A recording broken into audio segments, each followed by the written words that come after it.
The following is a production of Fenix Media. The views expressed do not necessarily represent those of the company or its advertisers and may contain language that's unsuitable for younger listeners.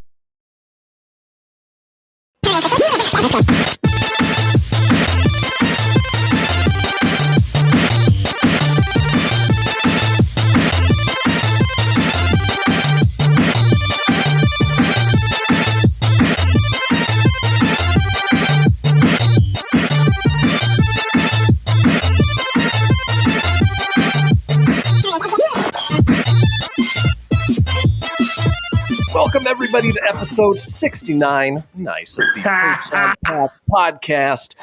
I'm Kristian. With me always is the Knuckles to my Sonic, Tony. Say hey, Tone. Hey, everybody. Oh, no. Sonic boom. You're too slow. I screwed all that. We practiced and rehearsed that, and I screwed it all up. But That's all right. There's like a jumbled of sound bites. Yeah, it's not just like so much Sonic things. It was supposed to, and then have the sound effects, whatever. But I'm good, man. We're episode 69 of the Proton Pack with Chris and Tony. It's good to be back. Yep. Another new episode, man. Yeah, inching closer to that episode number 100, but, it's been going well. I think we've been having a nice little streak here with new episodes and, slightly shorter format, but been working well. It's good. Yeah, we are June 1st, 2021. It is Michael Yendra's birthday.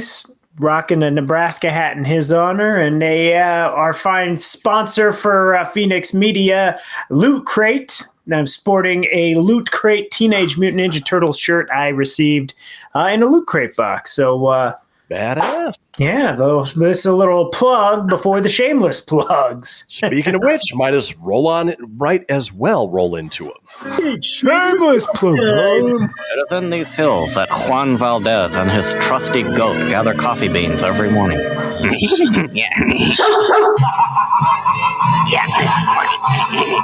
Money is cool.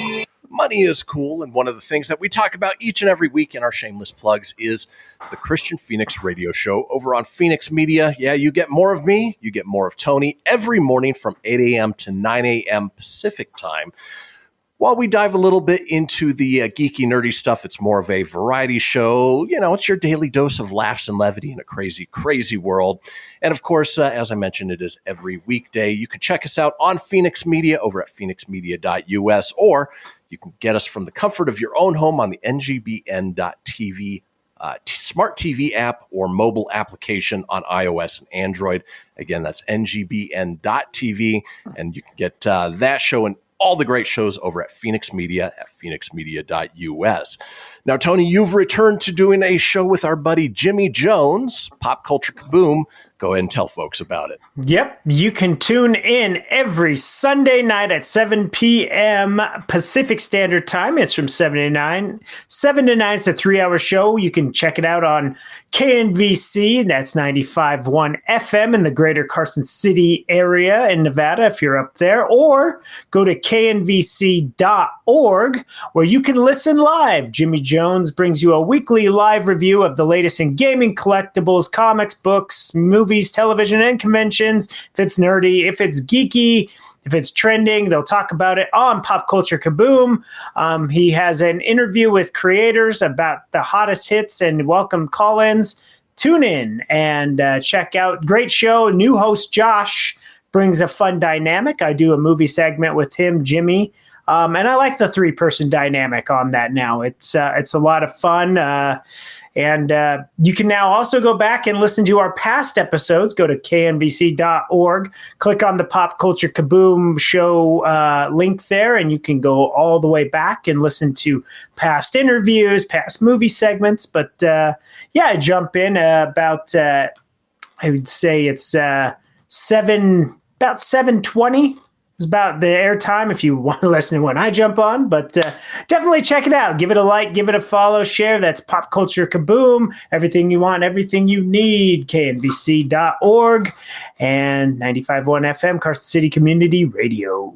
KNVC. KNVC, baby. Howard Stern fans. All right. That gets the shameless plugs out of the way.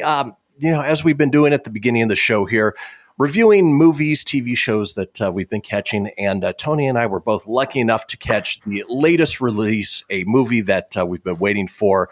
Oh, we're talking A Quiet Place Part 2, which obviously the follow-up to A Quiet Place Part 1. This one directed by John Krasinski, obviously starring Emily Blunt, a little bit of John Krasinski in it as well, if you know how the first one finished up. And then Cillian Murphy, who does a great job in the movie. And for me, it was a great continuation. It picked up right where the last one left off. It gave us a little bit of a backstory of, what day one looked like, when these aliens landed and crash landed to Earth and, when chaos just started to rain down, and then sort of moved the story forward on, how they survive, how they get out of their farmhouse. And, it obviously sets up for a third one. I won't give any spoilers, but I think it was a great movie. It was a great return back to the theaters for, these big budget, and in this case, even a horror movie at this point in the year. I enjoyed the hell out of it. The pacing, the story, the acting, all of it was fantastic. Honestly, I'd give it a 9 out of 10. That's me. What do you think, Tone? I agree with you. Pretty much the same review. It was entertaining to watch. I mean, not as quiet as the first Quiet Place, because, the first one, it was like the first 30 minutes of just silence and not knowing what's going on, where this one, does start out on day one, gets kind of crazy. It was suspenseful the whole time. It had my attention the entire time. Never once was I like, oh my gosh, this movie's not... I wanted to know more. Like the doc people were a little creepy. Like I want to see why people have turned bad and stuff. It kind of reminds me a little bit of the Walking Dead world in a way.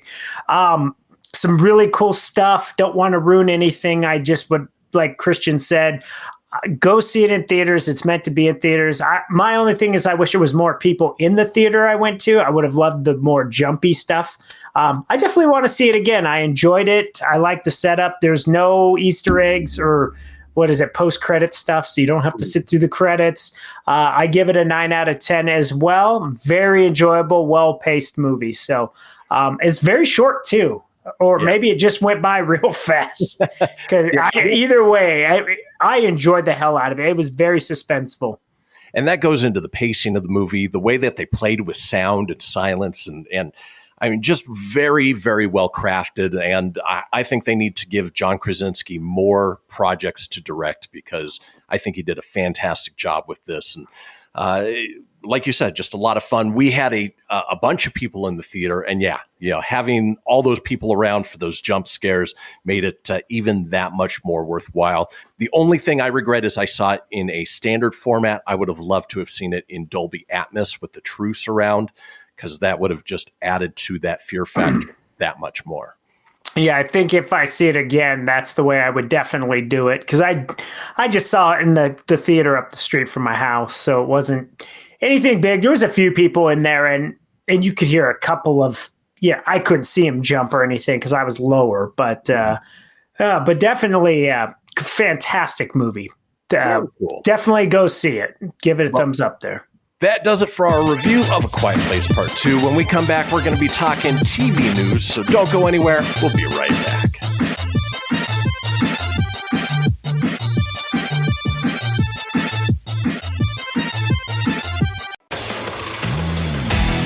Behold, my precious. Ooh, yeah, let me tell you something right here.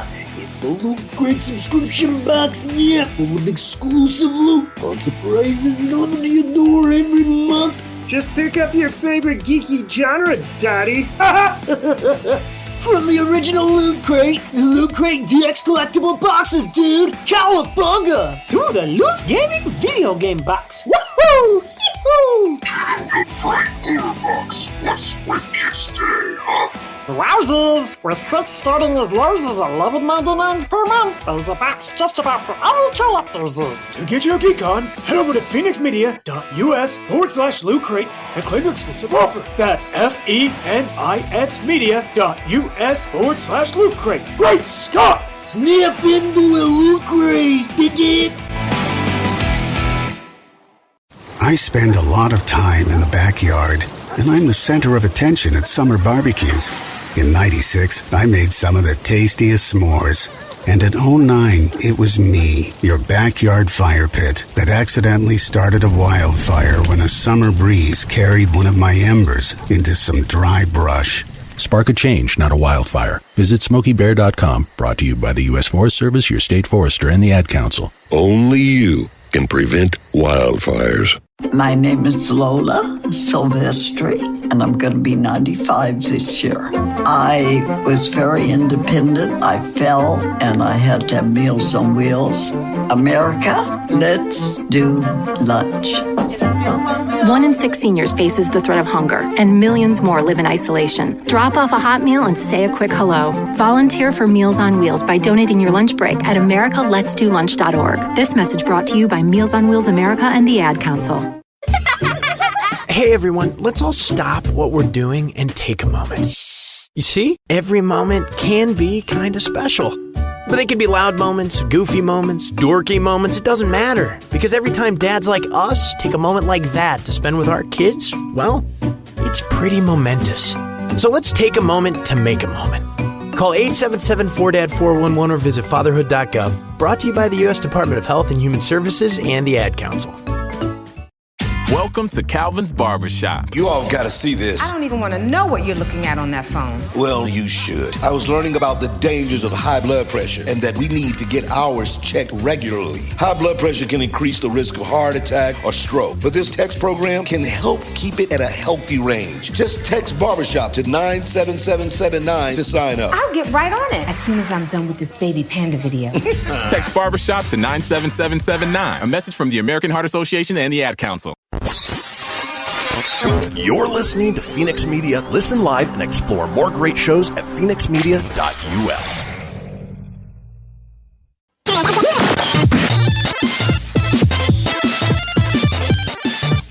And we are back, folks, to the second segment of the Proton Pack podcast. Oh, and as we do in the second segment, we're going to be talking TV news. Bazinga. The cream of the crop. Hey, baby. Let's go, Bub. Excellent. Hail to the king, baby. Hail to the king, baby. All right, our first story here in TV news. Tony, growing up, were you a fan of the Garbage Pail Kids? I was, man. Collected them. Who didn't like them as a kid? The movie was terrible, though. Oof. The movie was awful. Did you use them as stickers, or did you collect them as the cards and try and keep them as pristine as possible? Both. I mainly kept them pristine. I still have a ton of them in a book, so I must have been pretty good as a kid with them. But I do remember some of them putting them on things. So maybe the doubles. Yeah, the doubles. Yeah, that's probably where they were, because remember some I would stick on, but for the most part, my collection is intact. I still have them. Very cool. Well, this is specifically for you then. The Hollywood Reporter reports that HBO Max is teaming with Topps, Tornante, and Danny McBride's Roughhouse Pictures to bring the beloved 1980s trading cards to life as an animated TV series. The article goes on to say that the project, which is currently in development at the Warner Media-backed streamer, is inspired by McBride and his Roughhouse partner David Gordon Green's love for Garbage Pail Kids and Saturday morning cartoons.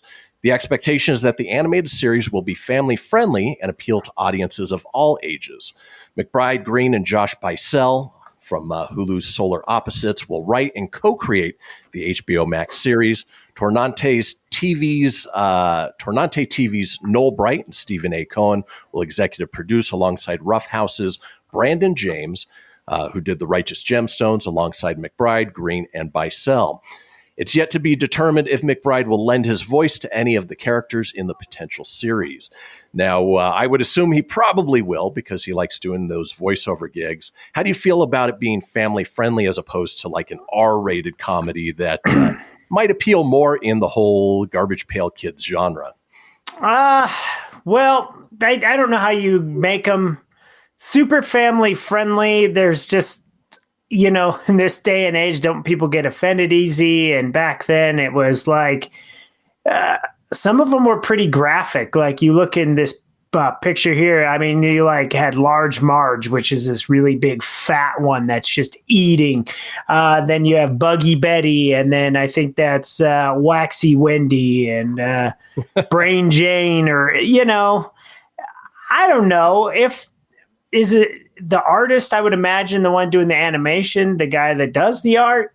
Like, because if anything, like the article does say, the cards are good for a chuckle. You looked at them and you're like, oh, those are cool. It was always about the spoof of the Cabbage Patch Kids and just made them, Garbage Pail Kids, and they're done. And how gross they could get, They how gross themselves. I don't know what kind of kids it'll appeal to, but, and that's the thing, too, is do kids really go right to HBO Max to watch their stuff?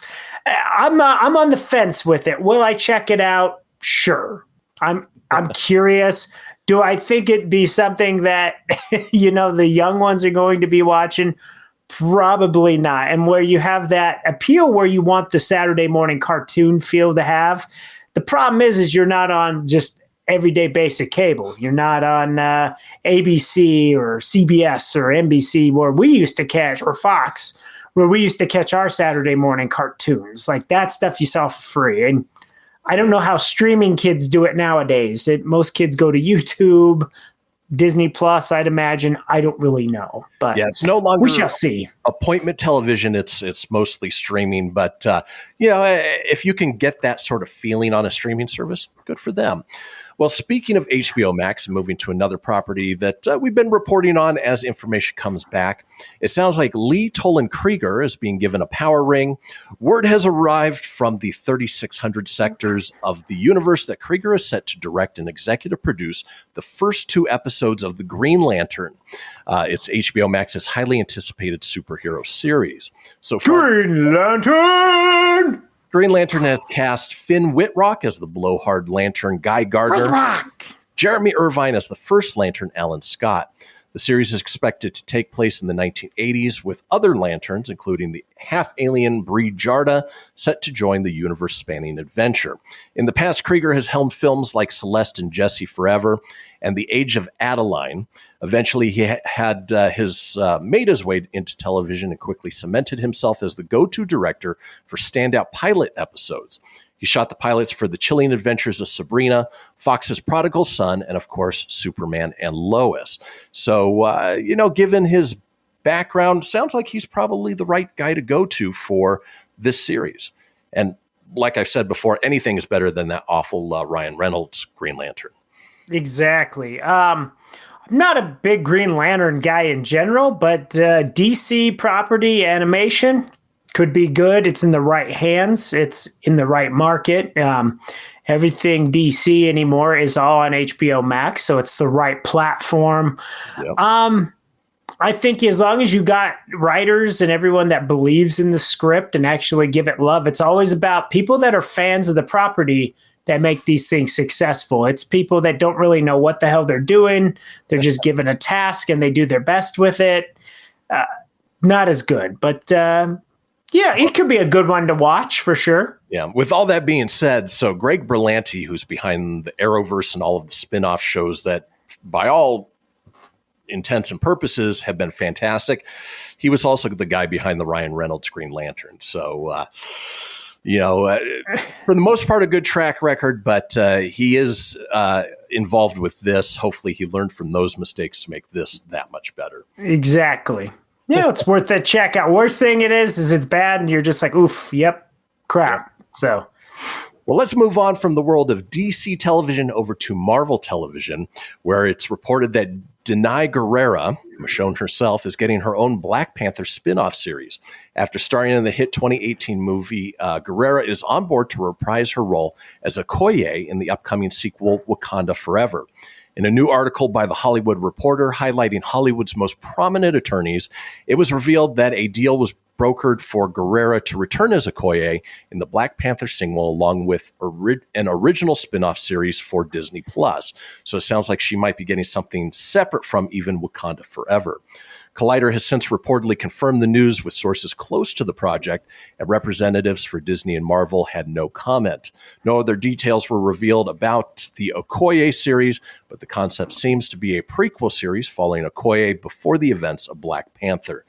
Tony, obviously Marvel's doing some great stuff with their television. Mm-hmm. Is this something else to get you excited for more Marvel TV on Disney? Well, I don't want to crap on it, but I'll watch it because it's Marvel. Is it something that gets me excited? Not really. I mean, I love her character. She does a great job with it. I do just see Michonne, unfortunately, just a bald Michonne. Yeah. But no, I'd like to see, post. I don't need to see a prequel of how she got there. I'd like to see what's going on now. I'd even like to see this build up right before Black Panther Wakanda Forever. Like what's been going on in Wakanda now to get to where it is. Right. And that would be more Chadwick Boseman's death, who gets the new mantle, and how, Okoye might play into all of this would be awesome.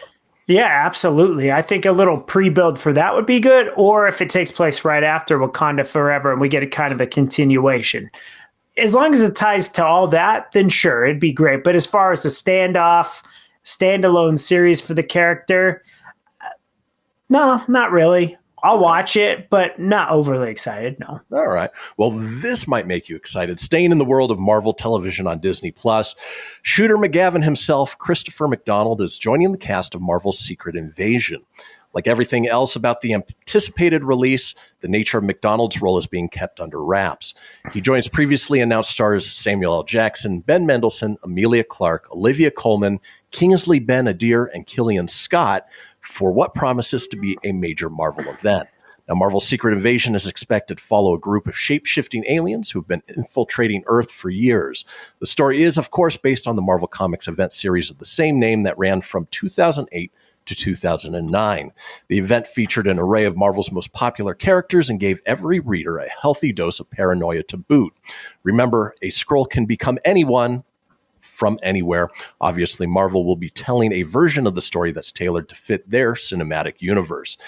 I'm excited the more I hear about this Secret Invasion. We already know from Captain Marvel that the Skrulls are no longer the bad guys. They're actually more allies. But are we going to see the inclusion of the Super Skrull in this or Fantastic Four or some crossover over thereof? Yeah, no, this one is exciting because it ties into the whole Marvel universe, and I want to know more about the Skrulls because they didn't get a huge part in Captain Marvel, but I like where they're going with it. So this and then you add Shooter McGavin to the mix. So yes, this one excited about. Very cool. Well, he'll be eating pieces of Skrull for breakfast. Folks, that does it for TV news. When we come back, we're going to be talking weekend box office report and movie news. Don't touch that dial. We'll see you in a few.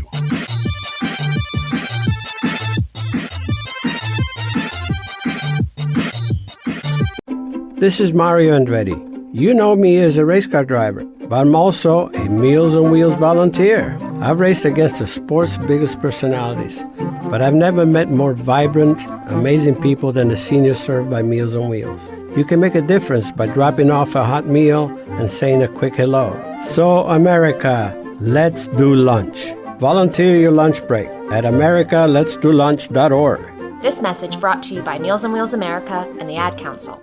People been saying to your friend, get a different face, and posting on their feed, they're super ugly. The things they say to them online are cruel and they're not true. So tell your friend, I'll stand up for you. Don't worry, I know what to do. Know someone being bullied online? You can be a witness and make a difference by letting the world know it isn't cool and by letting your friend know you care. Learn more at eyewitnessbullying.org. Brought to you by the Ad Council. Hope you enjoyed your meal. And I just want to say, he's lucky to have a brother like you. Lucky? Caring for my brother is far from easy. But he's a part of me, like my arms and legs, so I'll be his. No time for tired. Nothing can disable this love. He needs me, but I'm the lucky one, even though I need help now and then. If you're caring for a loved one, visit aarp.org/caregiving for care guides and community. Support for your strength. Brought to you by AARP and the Ad Council. Most of my family, they never graduated high school, so I'm trying to break that barrier.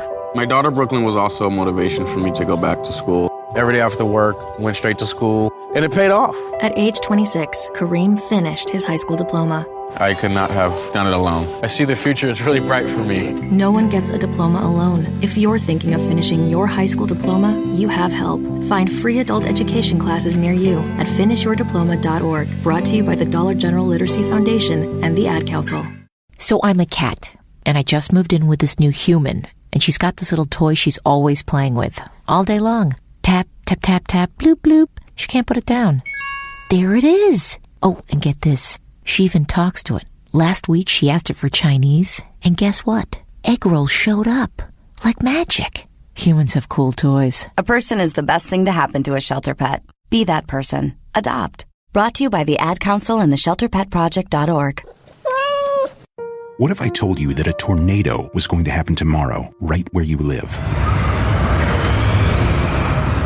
That it would touch down at exactly 3:17 p.m., and I told you the exact path it would take.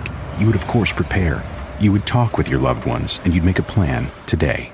It's true, I can't tell you a tornado will strike tomorrow, but shouldn't you have a plan anyway? Go to ready.gov/communicate and make your emergency plan today. Don't wait. Communicate. Brought to you by FEMA and the Ad Council. You're listening to Fenix Media. Listen live and explore more great shows at phoenixmedia.us.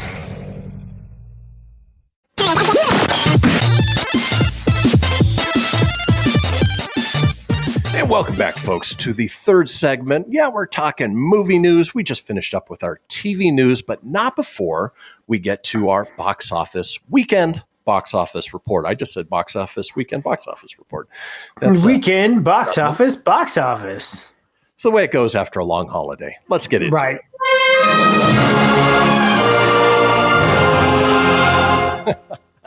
Well, audiences rush back to theaters, us included, for the silent scares on this Memorial Day weekend, putting A Quiet Place Part 2 at the top of the box office with an estimated opening of $48.3 million. It's brought in $58.5 over the 4-day domestic holiday weekend, and strongest box office debut since Sonic the Hedgehog opened back in February of 2020. So, ooh, that's Sonic. He's the hedgehog. Oh, the adventures will go on, Sonic. We mentioned that box office starting to get back to normal. This is a great movie to sort of kick things back into gear.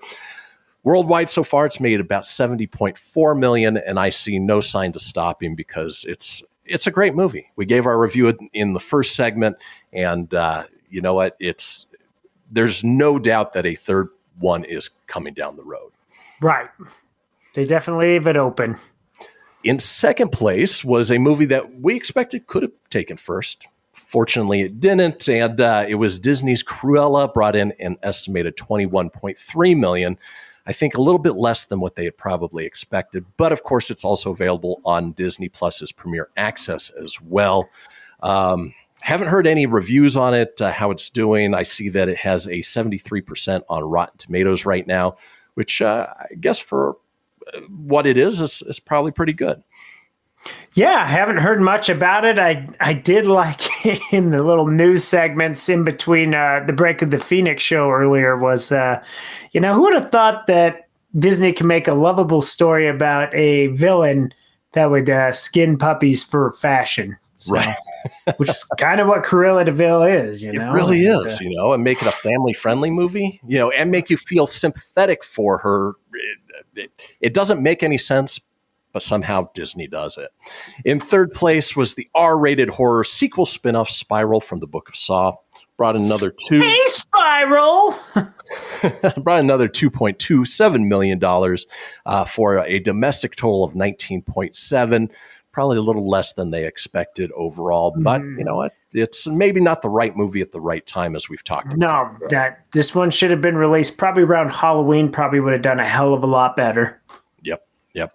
In fourth place was a movie I was disappointed by. Talked a little bit about last week with 2.1 million, talking the Jason Statham, Guy Ritchie directed Wrath of Man. Worldwide total so far is 72 million, which, it's making back its money, but not a great movie by any means. Nah, I won't see it based off your review last week. I'm good. Fair enough. And then in fifth place, still holding in there, is the Disney fantasy Raya and the Last Dragon, brought another $2 million for a worldwide total of $111.5 million. And again, that doesn't include what they've gotten from Premier Access so far. So my guess is they're doing pretty well.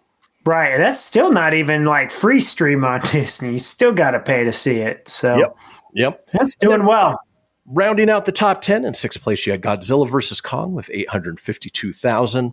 In seventh place, Demon Slayer the movie, Mugen Train with $837,000. And Dream Horse in eighth place with $652,000. About a horse that dreams. Yep. Ninth place, Those Who Wish Me Dead, $545,000. I'm sure there's a few that wish. And then in 10th place is a movie I didn't even realize was returning to theaters, World War Z with $347,000. It was good on its original outing. Isn't that sad that World War Z came back to theaters and did more than Army of the Dead? Because Army of the Dead is playing in some theaters. I'm surprised that that's not somewhere in the top 10. Limited run, but that's the way it goes. And then, folks, this upcoming weekend, again, sticking with the horror streak, The Conjuring, The Devil Made Me Do It is coming out not only in theaters but also on HBO Max. And then Tony, you can check out Spirit Untamed. I know you. Oh, that's the horse movie, where she's a little girl that loses her mom, and then the horse follows her, and she thinks her mom's in the spirit of the horse, and Taylor Swift music plays. Oh, looks like a great pile of crap there. But if you have a little girl, though, I did say in Pop Culture Boom, if you have a little girl or little kids, that might be a great movie to go take them to. Don't take them to see The Conjuring.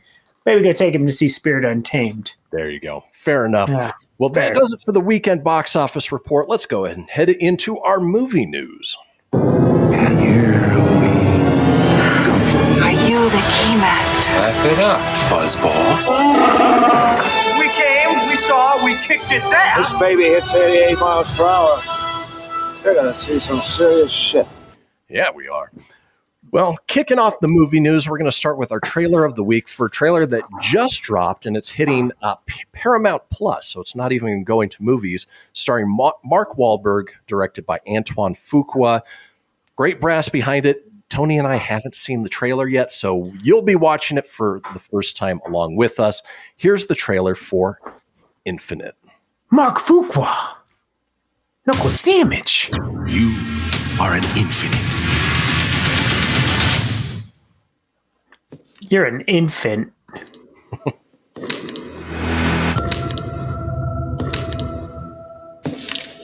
Evan Macaulay, diagnosed with schizophrenia at 14. After carving the words, "Look inside," into your chest with a box cutter. And a big chest it is. Look inside. Why those? So let me in your house, Mr. Walker. Which one of these is yours? Look, you could skip the whatever the hell this is because none of that is mine.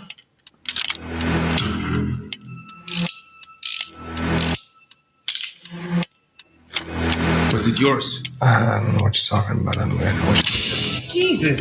Every time you say, "I don't know," this trigger gets pulled. Is it yours? Look, I don't know. Are you out of your mind?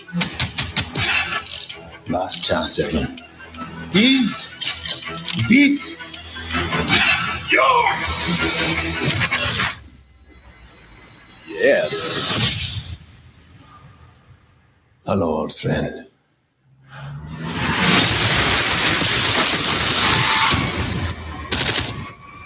Oh, get in!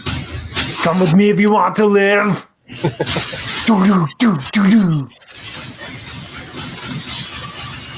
a freaking Terminator.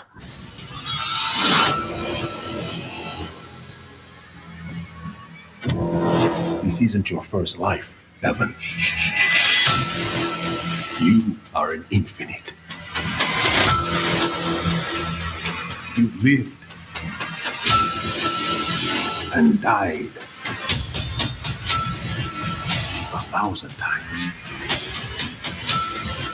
You're talking about reincarnation. If you can remember who you were, you will understand who you can become.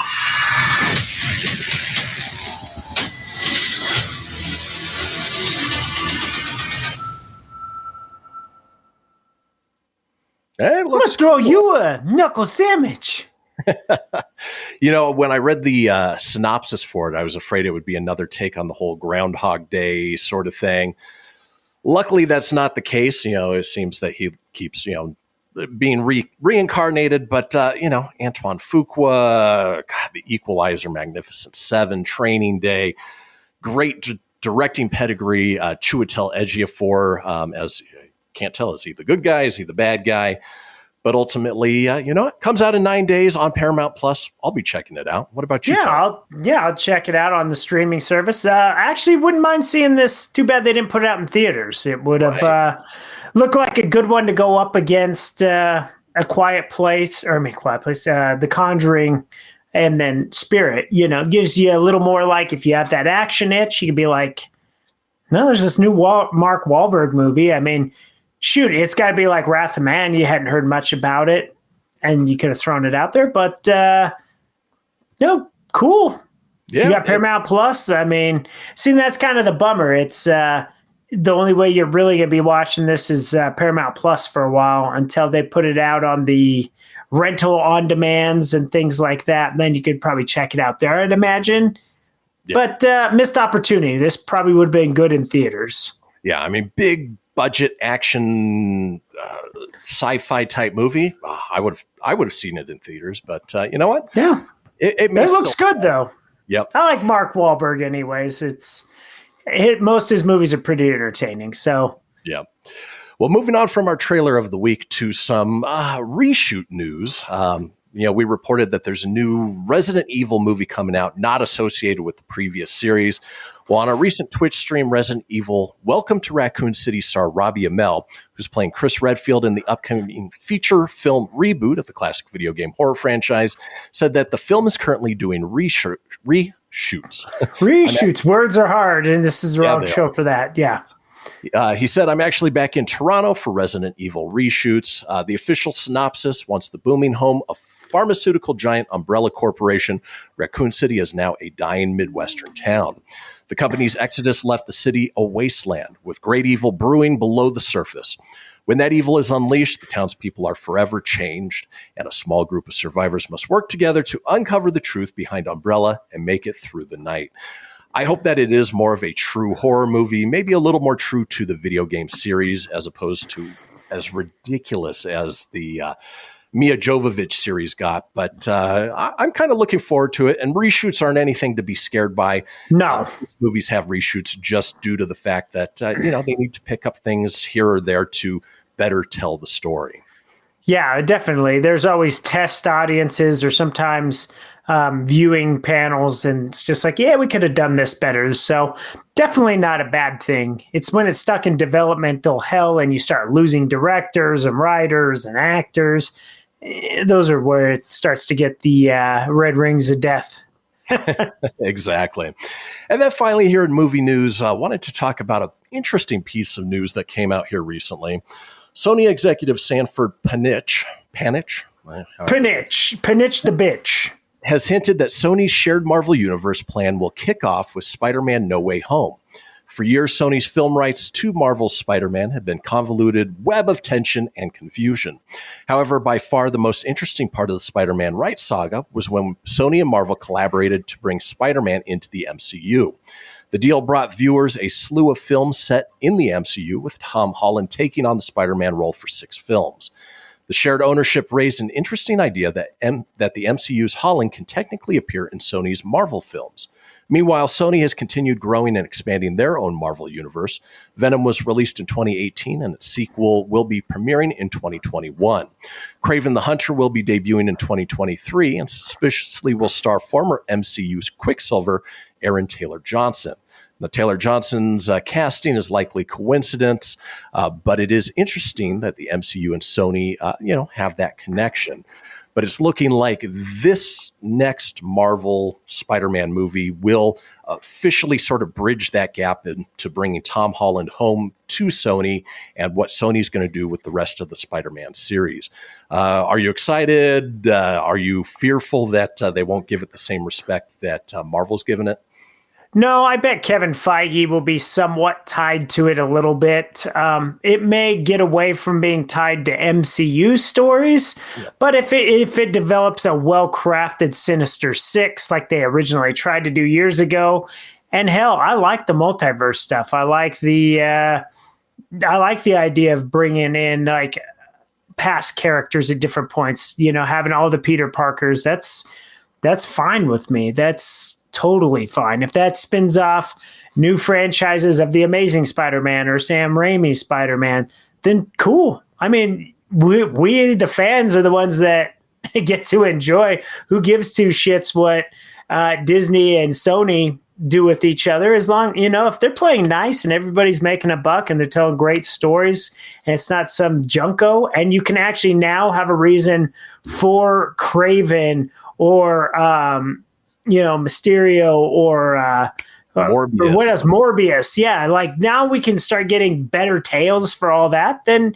yeah, absolutely. Because poor Sony does not have a lot to pull from. I mean, exactly. Yeah, what were they talking about? Cheetah Girl and this, you start to pull random bullshit. So this is a good characters. Yeah. This is really good for us in the geeky nerdy world. Now, I think having Tom Holland still as Spider-Man and tie them all together, it's just awesome. Plus, it makes you think all this could tie to the MCU.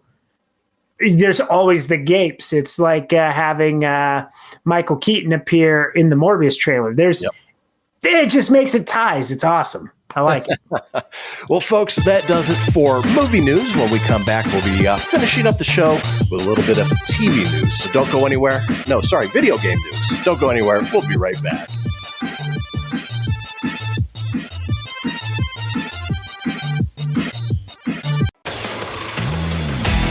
Behold my precious. Ooh, yeah, let me tell you something right here. It's the Loot Crate subscription box, full of exclusive loot, fun surprises delivered to your door every month. Just pick up your favorite geeky genre, Daddy. From the original Loot Crate, the Loot Crate DX collectible boxes, dude! Cowabunga! To the Loot Gaming video game box. Woohoo! Yee-hoo! Box. What's with kids today, huh? Wowzers! With crits starting as low as $11.99 per month, there's a box just about for all collectors. To get your geek on, head over to phoenixmedia.us/Loot Crate and claim your exclusive offer. That's FENIXmedia.us/Loot Crate. Great Scott! Snap into a Loot Crate, dig it? WWE superstar Alberto Del Rio, take one. Behold the angry giant. Try it again, Alberto. Behold the angry giant. Perfect. Good luck tonight. Behold the angry giant. Yay! Read me another one, Dad. This is WWE superstar Alberto Del Rio. It only takes a moment to make a moment. Take time to be a dad today. Visit fatherhood.gov. Brought to you by the U.S. Department of Health and Human Services and the Ad Council. Dear John, I'm leaving. Uncontrolled high blood pressure is serious, and I can quit whenever I want. Why can't we get back to when you checked on me? I don't want to leave, but remember, when I quit, you quit. Sincerely, your heart. Listen to your heart and don't let it quit on you. High blood pressure can lead to a stroke, heart attack, or death. Get yours to a healthy range today. For help keeping yours at a healthy range, text PRESSURE to 97779. A message from the American Heart Association, the American Stroke Association, and the Ad Council. WWE superstar Alberto Del Rio, take one. Behold the angry giant. Try it again, Alberto. Behold the angry giant. Perfect. Good luck tonight. Behold the angry giant. Yay! Read me another one, Dad. This is WWE superstar Alberto Del Rio. It only takes a moment to make a moment. Take time to be a dad today.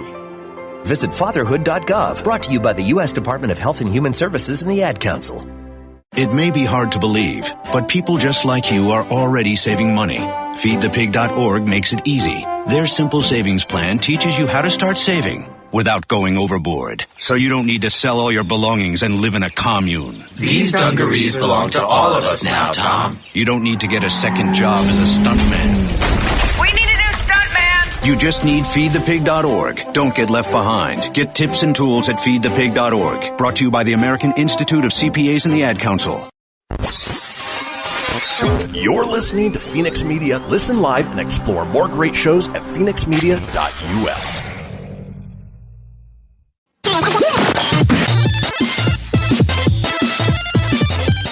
And we are back, folks, to the fourth and final segment of the Proton Pack podcast. We got through TV news. We got through movie news. Now it's time to talk a little bit about video games. Hey, man, you want to play some video games?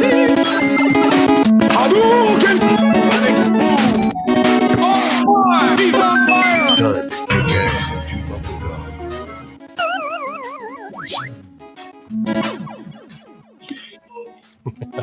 Well, first up in video games, Tone, have you ever wanted to create your own Nintendo video game? No, not really. But I know the segment. Yeah, it's for people. Yeah, I was gonna say, like, I know, like, your son and my nephew Corbin, he likes to create things, so video game wise. But yeah, no, I like playing people's created stuff though. Very cool. Well, there's something for everybody, and Nintendo's making it a little bit easier since they've announced Game Builder Garage, a new game that will let you learn to make games from the minds at Nintendo. Its guided lessons and cute characters are designed to help you create a multitude of gaming experiences. On the face of it, the new game looks a lot like Dreams, which was released on PlayStation 4 in early 2020. It also seems to be in the spirit of Labo, which encouraged kids to craft unique items using cardboard. Game Builder Garage is designed to teach visual game programming by connecting creatures called Nodon. There are dozens of Nodon in Game Builder Garage, each with its own unique function. Lessons will be available to teach you the basics of designing games, with free programming mode available for those who want to go wild. The experiences touted in the trailer include platformers, shoot-'em-ups, and something called Tuna Cube Factory 2. Tuna Cube Factory? It will also be possible to exchange and download games over the internet or via local wireless, which you can then examine via free programming mode to learn their inner workings. To aid in development, Game Builder Garage will support a compatible mouse, which can be plugged into the USB port on the Switch dock. The announcement comes ahead of Nintendo's earnings release, which is expected, it was a couple days ago. But Game Builder Garage will be released on June 11th on the Nintendo Switch. So a little over a week, you can start creating your own Nintendo games. I think it's a great idea. I think this also gives kids the creative imagination and encouragement that maybe down the line they can be video game developers. Maybe that's a career they pursue in. Maybe they have a level that's downloaded so much and so fun, because kids are creative.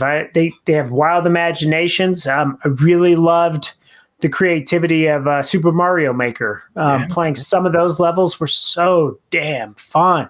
So the creativity's out there. For me personally, as an adult, I don't really have that time, and I say that all the time. I wouldn't have time to sit and develop this.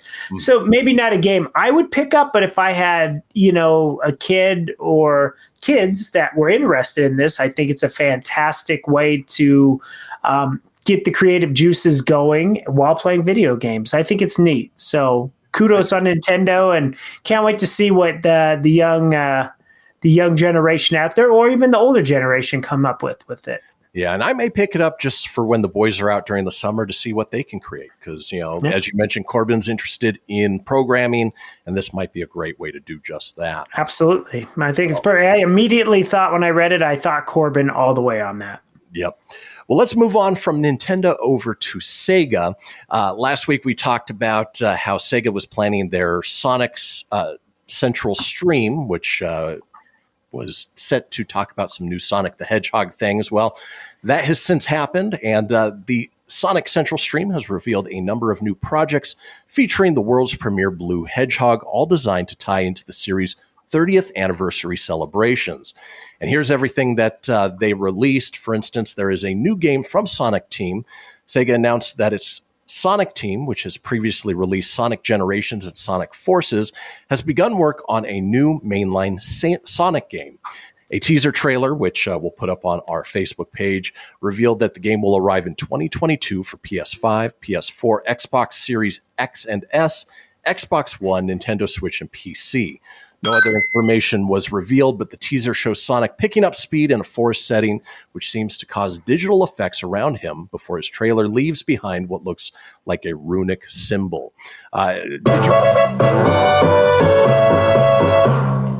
Yeah, I watched the trailer for it. I'm still hoping it comes out. I've heard the rumored name is going to be called Sonic Rangers, which, what a stupid ass name.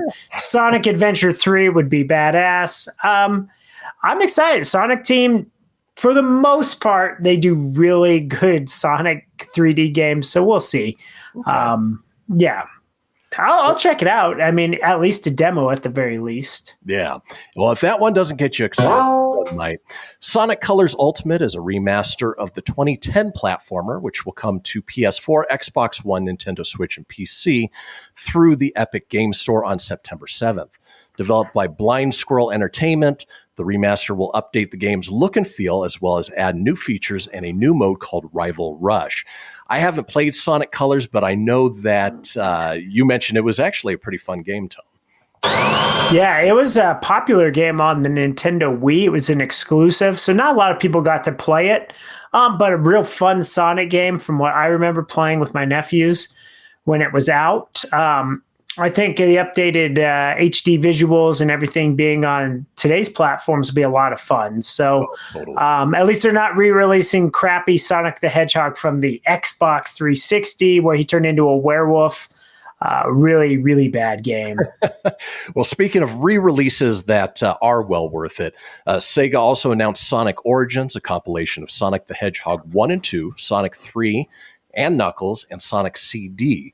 There's been no release date yet, but I mean, those are the classic Sonic games, all getting their own compilation on one package, which I'm looking forward to. Yeah, well, and what's good about this is originally when I told you, I go, I don't know about that because I've already downloaded Sonic, from the 360 one. Well, these are going to be brought up to HD res. They're going to sharpen it up, remaster. They're going to be crisper, and they're going to have rewind points and some other cool things about it. I guess the guy directing it's done a lot of the old school re-releases like for Capcom and things like that. So, hey, these are just good nostalgia games. The fact that Sonic CD's included with them is that much better. Great 16-bit Sonic games. And that's awesome. And I guess Sonic 3, didn't realize, but Michael Jackson composed a lot of the music for it. So there was an issue. So for a while, Sonic 3 you couldn't get because of licensing, but it's back. And Sonic 3 was actually a pretty good game too. So, and apparently, according to this, it'll also be in a widescreen format, which makes it pretty cool. And they announced a whole bunch of other stuff. We'll put this article up on our Facebook page. A new Netflix series, mobile games, some other re-releases. Definitely well worth checking out. But folks, that does it for another episode of the Proton Pack Podcast.